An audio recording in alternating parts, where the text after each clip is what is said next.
अस्सलाम वालेकुम और वेलकम कहते हैं आपको नीट टिप स्टूडियोज़ थे। चैप्टर नंबर 5 पे हम लोग पहुंच चुके हैं जो कि physics Punjab board for the Urdu medium students और क्लास है हमारी 9th। चैप्टर नंबर 5 का नाम है ग्रेविटेशन। छोटा सा चैप्टर है पर बड़ा ही शानदार चैप्टर है और इसमें बड़ी ज़बरदस्त किस्म के सवाल हैं, ग्रेविटेशन से रिलेटेड सवाल हैं। चैप्टर के अंदर एक दफ़ा चलते हैं और देखते हैं कि चैप्टर अंदर किसके बारे में है। ये जो चैप्टर है ये ग्रेविटेशन के बारे में है, जिसको उर्दू में कशिश शक्ल कहा जाता है। आपने वो न्यूटन का मशहूर वाक़या सुना होगा कि वो सेब गिरा था तो उसने सेब खाने के बजाय ये सोचा कि ये सेब नीचे क्यों गिरा है, ऊपर क्यों नहीं गया। तो यहीं से फिर जो है ना वो उसने मशहूर आलम जो लॉ ऑफ ग्रेविटेशन है वो आया। फिर हम इसमें पढ़ेंगे कि जो जी बड़ा है कांस्टेंट ग्रेविटेशनल, वो तो हमने पिछले चैप्टर में पढ़ा है, मगर हम अब इस दफ़ा छोटे जी के बारे में पढ़ेंगे जो कि ग्रेविटेशनल एक्सेलरेशन की जो है वो सिंबल हो, तो उसके बारे में पढ़ेंगे। फिर हम पढ़ेंगे कि जो न्यूटन का थर्ड लॉ ऑफ मोशन है उसका जी के साथ, इस ग्रेविटेशन के साथ क्या ताल्लुक है। और ये बहुत ही अहम चीज़ है क्योंकि इसी के बेस पर जो हमने सेटेलाइट्स भेजे हुए हैं हज़ारों की तादाद में खला में, फिर वो पढ़ेंगे कि सेटेलाइट्स मोशन कैसे करते हैं, सेटेलाइट की किस्में कितनी हैं, कम्युनिकेशन सेटेलाइट्स क्या होते हैं, लो ऑर्बिट सेटेलाइट्स क्या होते हैं और जियो स्टेशनरी सैटेलाइट्स क्या होते हैं। बस ये है जी आपका छोटा सा टॉपिक। और तकरीबन मिलते जुलते इसमें जो है न्यूमेरिकल्स भी हैं, दो इसमें एग्जांपल्स भी हैं, 5.1 और 5.2 वो भी आपने करनी है, प्लस जो 10 न्यूमेरिकल हैं। ये सारा कुछ हम करते हैं दूसरे लेक्चर में। इस लेक्चर में जैसा कि रूटीन है, पहले MCQs करते हैं और उसके बाद इसके शॉर्ट क्वेश्चंस करते हैं। चैप्टर नंबर 5 मेरे सामने है। मंदरजा झैल मुमकिन जवाबात में से दुरुस्त जवाब के दायरा लगाएं। थोड़ा स्क्रीन में बड़ी कर देता हूँ, जो ठीक है। चलें। ज़मीन की ग्रेविटेशनल फोर्स गायब हो जाती है लामहदूद फासले पर, इन्फिनिटी फासले पर। 100% तो कभी आप कह नहीं सकते कि ख़त्म होती है। हर चीज़ की ग्रेविटेशन होती है, हमारी भी है, ज़मीन की भी है, लेकिन हमारा मैस कम है इसलिए महसूस नहीं हो पाती। ज़मीन का मैस बहुत ज़्यादा है, हजम बहुत ज़्यादा है, इसलिए वो हर तरफ खींचती है, मगर एक वक्त के बाद आहिस्ता आहिस्ता कम होती होती होती तकरीबन ना होने के बराबर रह जाती है। लामहदूद फासला है, आप इसको चेक आज तक नहीं कर सके कि कहाँ पर एग्जैक्टली जाके ज़ीरो होती है, ये चेक नहीं हो सका। जी की कीमत बढ़ती है बुलंदी कम होने से। जूं जूं आप बुलंदी की तरफ बढ़ते हैं जी की कीमत जो है ना वो कम होती रहती है। जूं जूं आप फिर वापस आते रहते हैं जी की कीमत दोबारा बढ़नी शुरू हो जाती है। यही वजह है कि जब आप खला में चले जाते हैं तो फिर आपका वज़न ख़त्म हो जाता है, वेट लेस हो जाता है, क्योंकि आप उस लेवल तक, बुलंदी तक पहुंच चुके हैं जहां पर ज़मीन की ग्रेविटेशन आपको तंग नहीं कर रही, आपको उसने आज़ाद कर दिया। अजीब से इसमें MCQs बने आगे पीछे ने बनाए हो, चूँकि मैं किताब से फिर पढ़ाता हूँ इसलिए मैं किताब के मुताबिक ही करा रहा हूँ। तीसरा MCQ ये सामने वाला है, ऊपर है। जी की कीमत सतह ज़मीन से ज़मीन के रेडियस के मसावी बुलंदी पर तकरीबन एक चौथाई रह जाती है। ज़मीन का रेडियस हम इस चैप्टर में पढ़ेंगे बार बार 6400 किलोमीटर, जो कि दुरुस्त नहीं है, मगर किताब को फॉलो करना है। एक्चुअली जो इस वक्त नासा ने फाइनलाइज किया है ज़मीन का रेडियस, वो एक्चुअली 3378 किलोमीटर है और वो भी ख़त इस्तवा पर है। जबकि हमारा इस ये जो पूरा चैप्टर है ये कुतुबैन पे, ये पोलर पे घूमता है, कुतुब शुमाली नॉर्थ और साउथ पोल। यहाँ पर जो है वो मज़ीद 22 किलोमीटर, आपने नेट पे पढ़ा होगा, वो मज़ीद कम है, वो तकरीबन 6358 किलोमीटर बन जाता है। यानी 78 में से 22 निकाल दें तो 56 किलोमीटर ऐसा कुछ बन जाता है। लेकिन इस किताब में आसानी के लिए उन्होंने 6400 किलोमीटर रखा हुआ है। तो अगर आप ज़मीन से इतना ही बुलंद हो जाएं, यानी इस फासले पे पहुंच जाएं 6400 किलोमीटर, तो जो जी की कीमत है वो एक चौथाई रह जाती है। यानी ज़मीन की जो खींचने की ताकत है वो चौथा हिस्सा रह जाती है सर। अगला MCQ चौथा ये है, चांद की सतह पर जी की कीमत जो है वो 1.6 है। बिल्कुल, ये हम चेक पहले कर चुके हैं, हमारा भी न्यूमेरिकल भी है। चांद पर अगर 100 किलोग्राम का वजन है, अगर यानी ज़मीन पे अगर आपका वजन 100 किलोग्राम था तो चांद पे कितना होगा? चांद जनाब आपका जो वजन है 160 न्यूटन होगा। आप अपने आप को ज़्यादा भारा महसूस करें।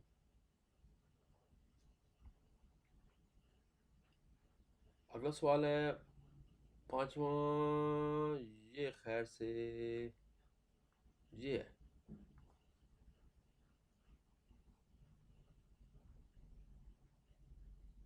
चौथा ये है, पांचवा ये है, अच्छा पांचवा ये है जी। जियो स्टेशनरी ऑर्बिट जिनमें कम्युनिकेशन सैटेलाइट उसके बाद इधर है गर्दिश करते हैं, इनकी बुलंदी ये भी दुरुस्त नहीं है। इस किताब में मिस्टेक है क्योंकि पुरानी किताब अपडेट नहीं हुई। ये तकरीबन आप खुद नेट से चेक करें, कोई 38,000 या 35,000 किलोमीटर जो है ना बुलंद ये लोग गर्दिश कर रहे थे स्टेशनरी। लेकिन हमने किताब को फॉलो करना है क्योंकि किताब से पेपर आना है। किताब के मुताबिक जो जियो स्टेशनरी सैटेलाइट्स होते हैं वो 42,300 किलोमीटर पर गर्दिश कर रहे होते हैं। इनकी रफ्तार और ज़मीन की रफ्तार घूमने की बराबर हो जाती है, इसलिए महसूस ये होता है बस शायद वो एक जगह खड़े हैं। खड़े हुए एक्चुअली नहीं होते, लेकिन चूँकि रफ्तार उनकी ज़मीन की रफ्तार के बराबर होगी जाती है, इसलिए वो साथ साथ हरकत कर देते हैं, वो जियो स्टेशनरी कहला देते हैं। निचला आर्बिट जो होता है, जो सबसे तकरीबन 800 किलोमीटर ऊंचा जो आर्बिट है, उस पर जो सैटेलाइट की गर्दिश करने की रफ्तार है वो 8,000 मीटर पर सेकंड मान जाती है। ये जो सबसे लो ऑर्बिट है ज़मीन का, ये वो मौसम वाले सैटेलाइट्स होते हैं, जहाँ जो जासूसी के लिए सैटेलाइट्स होते हैं। जो ये आपने ये जीपीएस सिस्टम देखा होगा, ये सारे सैटेलाइट जो कि ज़मीन पर नक्शे बनाते हैं, आपने गूगल अर्थ का कई दफ़ा गूगल मैप देखा होगा, ये सारे सैटेलाइट ज़मीन के बड़े करीब होते हैं। ये 800 किलोमीटर तकरीबन ऊंचे होते हैं, पर इनको फिर अपनी स्पीड पर बहुत तेज़ स्पीड चाहिए वरना ज़मीन को अपनी तरफ खींच ले। इनकी स्पीड 8,000 मीटर पर सेकंड होती है। 8 किलोमीटर पर सेकंड की रफ्तार से ये गर्दिश कर रहे थे ज़मीन के गिर्द। और तकरीबन एक सैटेलाइट दिन में 2 दफ़ा पूरा गर्दिश चक्कर मुकम्मल करता है। अब आगे जी, टोटल 6 MCQs थे और अब आ गया इसके शॉर्ट क्वेश्चन। ग्रेविटेशनल फोर्स से क्या मुराद है, पेज नंबर 1110। वही रूटीन है, जो सवाल ऑलरेडी बने हुए हैं वो तो इस पे करेंगे, जो सवाल इस पे नहीं बने हुए हैं वो जनाब फिर मैं आपको अलग साइज से करा देता हूँ। तो पेज नंबर 110 पे जाते हैं। पेज नंबर 110, यस, किताब मेरे पास मौजूद, पेज नंबर 110 यही है। ये है जी, डेफिनेशन पूछी गई है, ग्रेविटेशनल फोर्स से क्या मुराद है। न्यूटन के ग्रेविटेशनल फोर्स के मुताबिक, कानून के मुताबिक, कायनात में हर जिस्म हर दूसरे जिस्म को एक फोर्स अपनी तरफ खींचता है जो इनके मासेस के हासिल ज़रब के डायरेक्टली प्रोपोर्शनल और इनके मराकज़ के दरमियान फासले के मरबा के इन्वर्सली प्रोपोर्शनल होती है। इसको कहते हैं यूनिवर्सल ग्रेविटेशन की डेफिनेशन, लॉ ऑफ ग्रेविटेशन। टिक मैंने कर दी है, शॉर्ट क्वेश्चन नंबर 5.1 भी लिख दिया। और अगर आगे ये आप इसका बता दें तो ये और काम बाहर आ जाएगा, बोर्ड वाला सल्यूट भी करेगा। एफ इक्वल टू जी, ये जी जो है वो ग्रेविटेशनल कांस्टेंट है।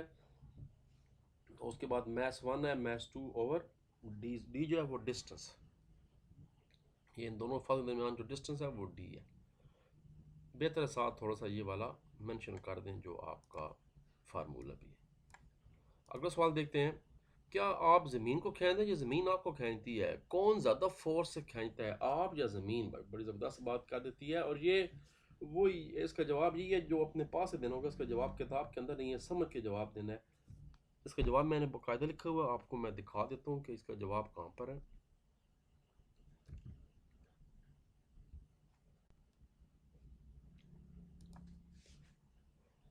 क्या आप ज़मीन को खींचते हैं, ज़मीन आप खींचती है? इसका जवाब मैंने नीचे लिखा हुआ है, ये है जी हाँ, ज़मीन हमें अपनी तरफ खींचती है और रद्दमल के तौर पर हम भी ज़मीन को अपनी तरफ खींचते हैं, मगर दोनों अमल और रद्दमल की क़ुव्वतें बराबर होती हैं।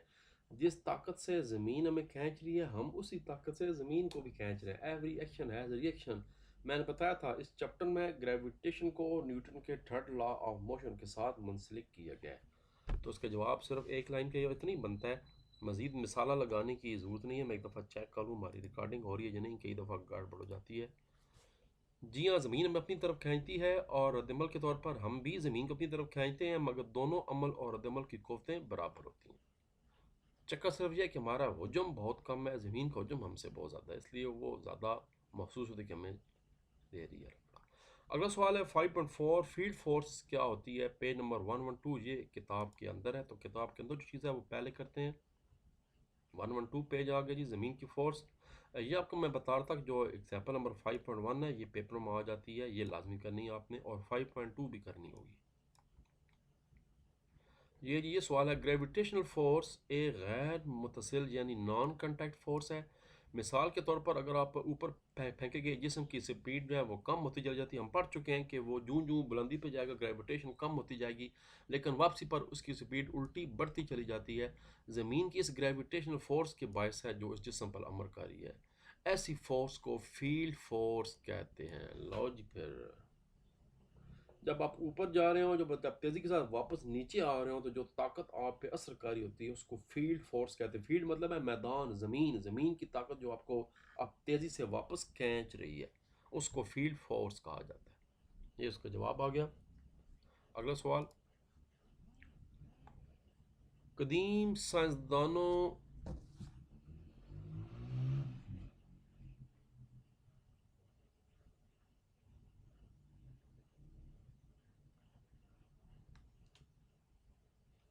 कदीम साइंसदानों ने ग्रेविटेशनल फोर्स का अंदाज़ा लगाने से कासर क्यों रहे? उसकी वजह यह कि उस वक्त ऊंचों का ये इंतहाई कम होती है, इसलिए वो इसको समझने से कासर है भाई ये भी कोई एक ताकत है ना। इस तरफ उनकी कभी सोच गई। 12 इसका जो जवाब है वो नीचे देखते हैं 5.5 पे। ये है जी, ये मुमकिन है कि पहले दौर की तकनीकी तरक्की की कमी, टेक्नोलॉजी की कमी की वजह से साइंसदान जो है वो कशिश शक्ल का ज़्यादा अंदाज़ा नहीं लगा सके, क्योंकि इसकी कदर बहुत कम होती है। अब आप ज़मीन पर जैसे बैठे हैं, आपको कोई महसूस नहीं हो रहा। हाँ, आपको महसूस तब होगा जब आप ऊपर जाएंगे खला की तरफ। आप उस वो दौर बड़ा पुराना दौर था, उस वक्त खला जहाज़ भी नहीं बने थे, तो खलाई जहाज़ कहाँ से आते, इसलिए उस तरफ साइंटिस्ट का ध्यान नहीं गया था। वैसे भी अल्लाह तबारक व तआला ने जिसको जो इल्म देना हो उसी को मिलता है। ये चीज़ जो है वो न्यूटन को जानी थी, तो न्यूटन ने ये चीज़ सोच ली। याद रखें, अल्लाह ताला की मर्ज़ी बगैर कायनात में पत्ता भी नहीं हिल सकता। अल्लाह ताला चाहता है तो इल्म इंसान को मिल जाता है। आपका काम सिर्फ कोशिश करनी है, क्योंकि इल्म हासिल करना हर मुसलमान मर्द औरत पर फ़र्ज़ है। अगला सवाल देखते हैं क्या है। वापस आते हैं। आप किस तरह कह सकते हैं कि ग्रेविटेशनल फोर्स एक फील्ड फोर्स है? इसका जवाब भी वही सेम है, 112 पेज वाला। ये अब ये लिखने के बाद अगर आपको ये बात पसंद नहीं आई, वही 112 पेज वाली, तो फिर इसका जवाब नीचे लिखा हुआ भी है, फिर आप वो देख लें। ये जी, अब ये उसकी वही एग्जांपल है। यहाँ पर एक जिस्म की बात हो रही है, जो किताब है उसकी वहाँ बात हो रही है कि अगर हम एक जिस्म को ऊपर की तरफ फेंकें तो ऐसा उसकी स्पीड कम हो जाती है। एक जिस्म की बात की गई है। यहाँ पर सिर्फ क्या हुआ कि आपने गेंद लिख दी है, बात फिर वही है घुमा फिरा के। तो जैसा मर्जी है, किताब वाला बेहतर है, वरना ये खा लें। अगर हम एक गेंद को हवा में उछालें तो इसकी स्पीड कम होती चली जाती है, और जैसे ये गेंद ज़मीन की तरफ वापस आती है इसकी स्पीड बढ़नी चाहिए। आप खुद उठा के देख लें, इसकी स्पीड असल में ग्रेविटेशनल फोर्स की वजह से होती है, लिहाजा ये एक फील्ड फोर्स है। क्योंकि ये हर वक्त किसी जिस्म पर अमलकारी होती है, खा वो जिस्म इससे जुड़े हुआ हो या ना हो। अब आप ज़मीन पे इस वक्त हम लोग खड़े हैं ज़मीन पे, टेक्निकली हमें अभी भी ज़मीन हमें अपनी तरफ खींच रही है, मगर हमें महसूस नहीं हो रहा। जब हम ऊपर जाएंगे और जब नीचे गिरेंगे स्पीड के साथ, फिर हमें समझ आएगी कि अच्छा, पर तब तक फ़ायदा को नहीं होना, क्योंकि तब तक आपकी छुट्टी हो जानी है। इसलिए खुद ना ऊपर जाके नीचे गिरें, गेंद को फेंक दें, ज़्यादा बेहतर वो तरीका है। अपने ऊपर एक्सपेरिमेंट मत करें। तो मर्जी है, फिर ये वाला कर लें दोबारा या वो वाला, एक ही बात है, एक ही बात है, या ये वाला कर लें। इसका स्क्रीनशॉट ले ली करें या वीडियो रोक कर लिख लिया करें।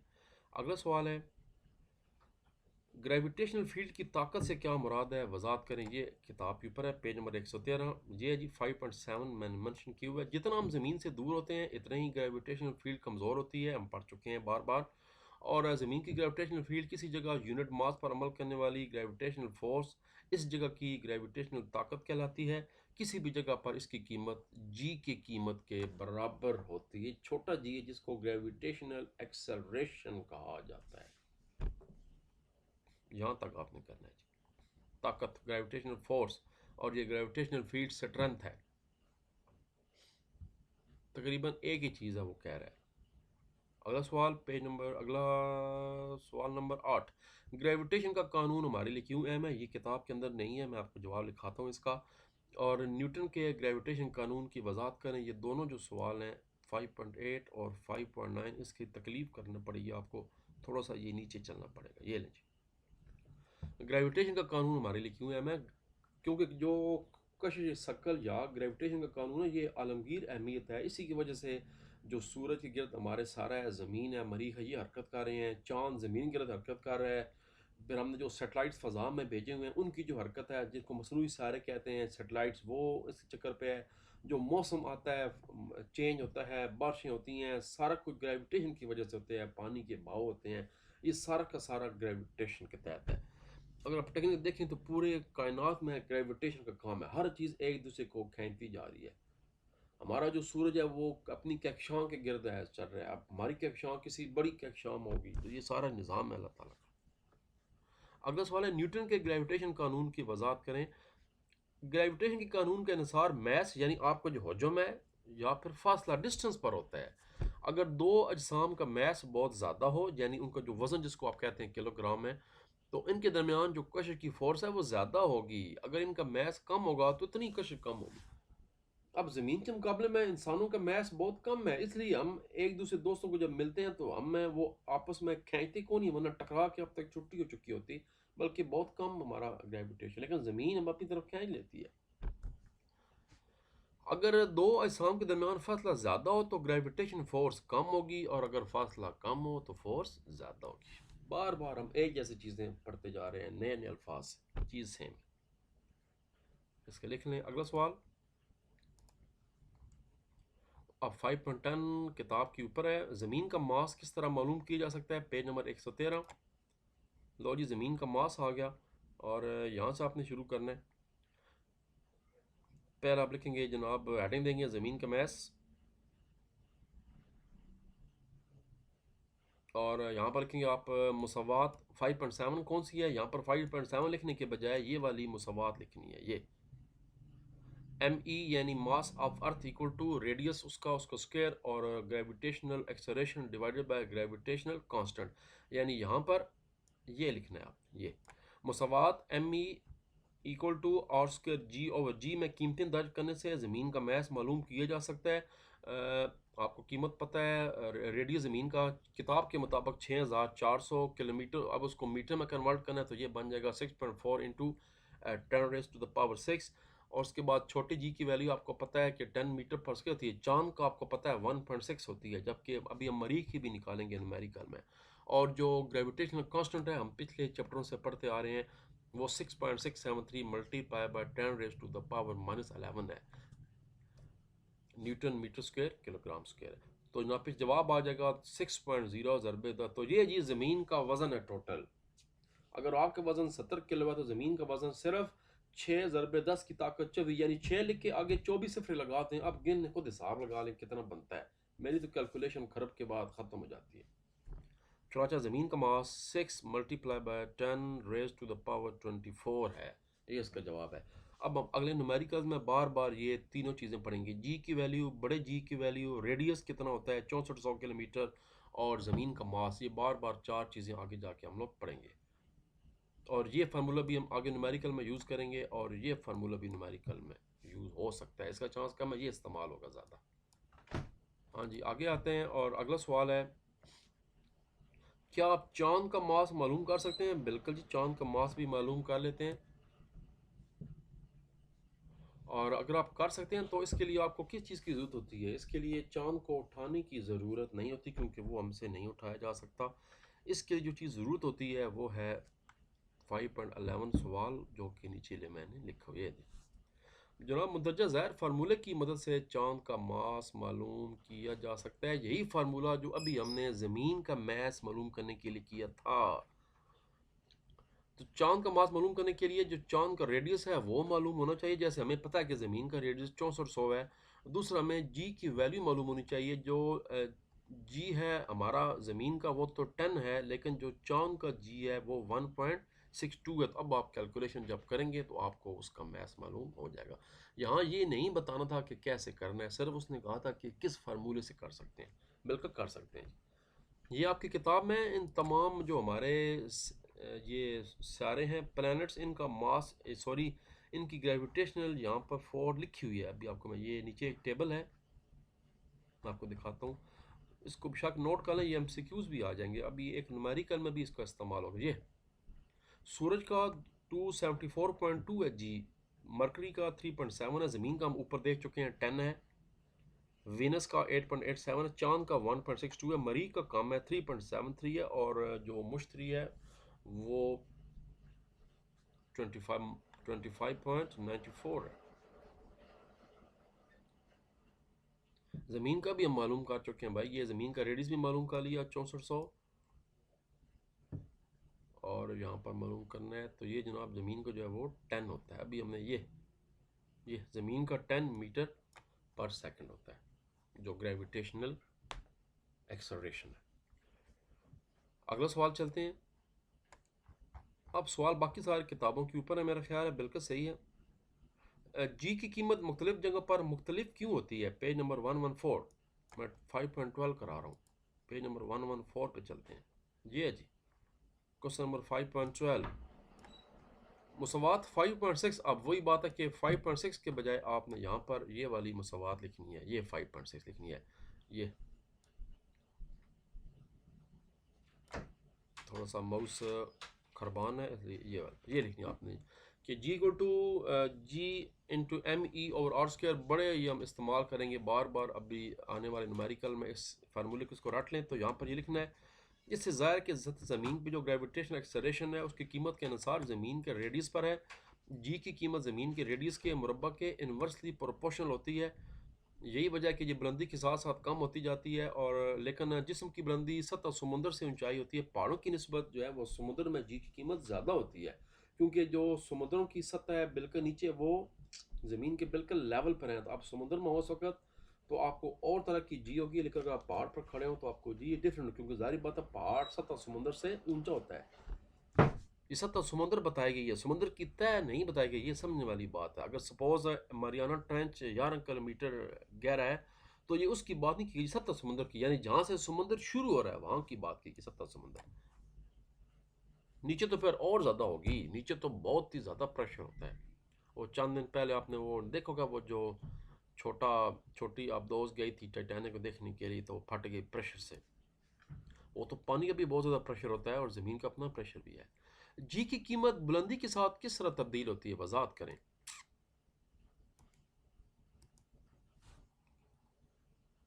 5.13 ना जी, बिल्कुल 5.13 हमने करना है। इसका जवाब इसी पेज पर है, ये है। एच बुलंदी पर ग्रेविटेशन एक्सेलरेशन की कीमत मुसवात 5.6 की मदद से मालूम करते हैं। अब फिर वही यहाँ पर 5.6 की बजाय आपने ये वाली 5.6 मुसवात ये वाली दे देनी है, G equal to capital G into M E और आर स्क्वायर, यहाँ पर वो लिखना है। ये अच्छा नीचे लिखी हुई है उसने। अब उसके बाद जनाब इसको चेंज कर दें, अब M E R plus S square, अब हाइट भी बीच में आ चुकी है, अब हाइट को भी ऐड कर देना। ये भी फार्मूला हम बार बार अभी इस्तेमाल करेंगे, इससे ज़ाहिर होता है। तो ये आपकी अब नई बन गई मुसवात, ये 5.8 बन गई। ये 5.6 को उसमें एच बुलंदी ऐड की गई है, तो अब ये मुसवात इस तरह बन गई है।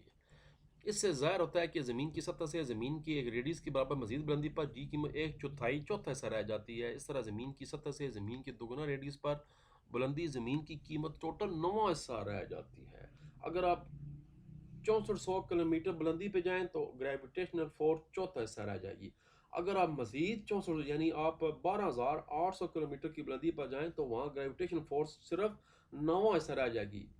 आप यूं भी कह सकते हैं अगर आपका वजन 100 किलो था तो वहाँ जनाब इतना ऊंचा जाके आपको अपना वजन टोटल 10,11 किलो महसूस हो। ये भी मैंने कहा था कि मिसाल 5.2 जो है ये भी बोर्ड में आ चुकी है, इसको भी आपने न्यूमेरिकल के साथ तैयार करना है 5.1 को और 5.2 को। अगला सवाल जी, मसनूई सैटेलाइट्स क्या होते हैं? What are the artificial satellites, page number 115। साइंसदानों ने बेशुमार सैटेलाइट्स खला में भेजे हुए हैं, इनमें से कुछ ज़मीन के गिर्द घूमते हैं, उन्हें मसनूई सारे या मसनूई सैटेलाइट्स कहते हैं। बहुत से ज़मीन के गिर्द घूमने वाले मसनूई सैटेलाइट्स कम्युनिकेशन के लिए भी इस्तेमाल होते हैं। बस यहाँ तक।